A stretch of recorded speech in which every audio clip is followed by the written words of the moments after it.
Roual, bonjour. Bonjour Nathalie. Bonjour, vous êtes Climate and Energy Manager France chez Borealis, qui est une entreprise spécialisée dans la production d'engrais, de polyéthylène et de polypropylène. Et donc, vous allez intervenir à l'occasion de cette conférence H2 Entreprise sur une table ronde qui va parler justement des gros projets industriels qui sont appliqués à divers usages de l'hydrogène renouvelable. Quel est le projet que vous êtes en train de développer? Alors nous fabriquons en France de l'ammoniac qui va nous servir après à fabriquer de l'acide nitrique et des engrais. Et pour la production d'ammoniac, nous avons besoin d'hydrogène. Aujourd'hui, l'hydrogène vient du gaz naturel par un procédé de vaporéformage.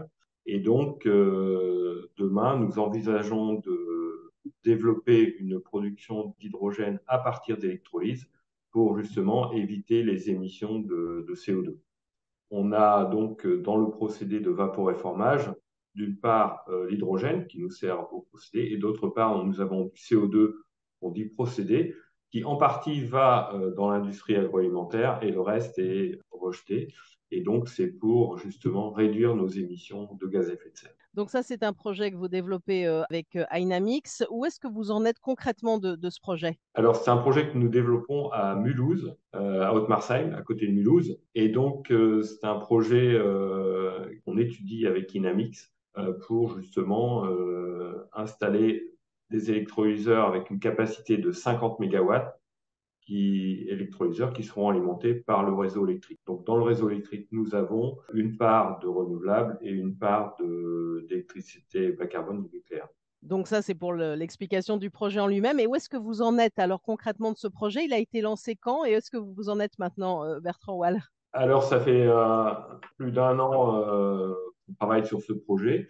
Nous avons fait une préétude et en parallèle, nous avons donc déposé une demande d'aide au niveau européen.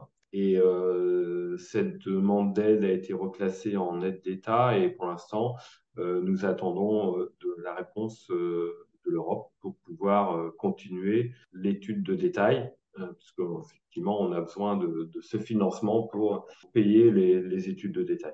Et alors, c'est Donc, ce qu'on voit. l'objectif de ce projet, c'est pour une mise en route en 2026. Alors, c'est ce qu'on voit un peu, vous l'évoquez un peu concrètement. C'est vrai qu'il y a un peu plus d'un an et demi, il y avait eu toute une dynamique entre le plan France Relance, France 2030, des objectifs très forts. Évidemment, il y a besoin d'un cadre réglementaire et aussi au niveau européen. Est-ce que vous n'avez pas un peu l'impression que ça ralentit et que c'est compliqué de donner un petit coup de fouet, on va dire? Oui, exactement. En fait, il y a des plans de financement qui sont très importants. Par contre, l'obtention de ces aides sont quand même très complexes. Et effectivement, il y a des changements qui s'opèrent au niveau réglementaire. Par exemple, nous, on était parti sur un financement IPCEI qui s'est retransformé en financement aide d'État. Et donc tout ça, on perd du temps. Il faut revoir réinformer les équipes. Donc c'est très complexe et c'est très long. Et ça, vraiment c'est une difficulté. Si on veut, l'échéance quand même de 2030 est proche. Donc il va falloir qu'on expérimente des capacités comme le 50 mégawatts qui nous permettra plus tard d'aller plus loin. Mais c'est important de démarrer rapidement ce type de projet qui est certes modeste, mais pour qu'on puisse apprendre à l'exploiter et à le connecter à nos installations pour produire par exemple de l'ammoniac. Et donc ça, il faut quand même qu'on puisse avoir une visibilité sur comment on va financer ce type de projet. Oui, surtout que des acteurs sont de plus en plus engagés, à l'exemple de ce que vous faites. Donc, c'est vrai qu'on peut souhaiter, on va dire, que les choses se mettent en place assez rapidement. Justement, pour ceux qui nous écoutent, ça sera la deuxième conférence H2 Entreprise. Pourquoi, selon vous, faut-il y aller? Je pense qu'il y a plusieurs raisons. Déjà, pour voir un peu où on en est dans les expérimentations avec les industriels, avec aussi d'autres secteurs. Je pense que c'est intéressant parce que de s'intéresser aux autres secteurs, parce que je pense que nous, dans l'industrie, on va avoir un rôle important, ce qu'on appelle le couplage sectoriel, c'est qu'on fera de l'hydrogène pour nos molécules, mais aussi pour de la mobilité ou d'autres usages. Et ça, c'est important de comprendre en fait l'ensemble de la décarbonation et du rôle de l'hydrogène dans l'économie future.